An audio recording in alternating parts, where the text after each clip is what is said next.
Hi guys, welcome to my kitchen. So today we are diving into the vibrant flavors of Goa with a traditional dish that's bursting with coastal charm, Goan dry prawn kismur. Join us as we uncover the secret behind this delightful recipe packed with the rich essence of dried prawns and a medley of aromatic spices. Get ready to tantalize your taste buds and transport yourself to the sun-kissed shores of Goa with every savory bite. So now let's begin with this recipe.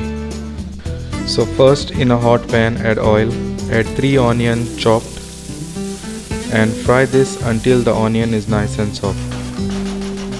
Then add 2 green chilies finely chopped, add 1 tomato chopped and fry this until the tomatoes are soft.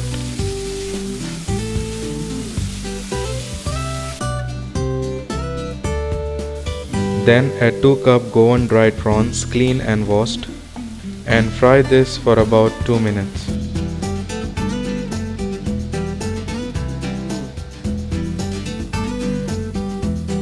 Then cover and cook this for about 2 to 3 minutes on a low flame.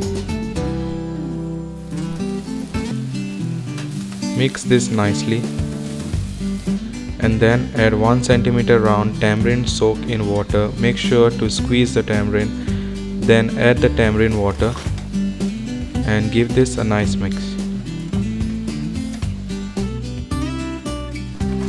Then add half teaspoon Kashmiri red chili powder, 1/4 teaspoon turmeric powder, add some salt to taste. Then fry this for about 2 minutes.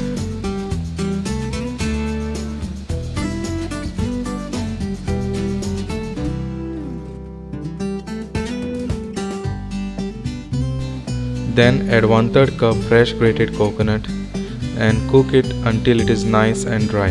So as we wrap up this culinary adventure, we hope you have enjoyed exploring the flavors of Goa through our Goan dry prawn kismur recipe. Remember, the heart of Goan cuisine lies just in its ingredients, but in the warmth of joy and sharing these dishes with your loved ones. So do try this recipe at home, and thanks for watching, and I'll see you in the next video. Bye.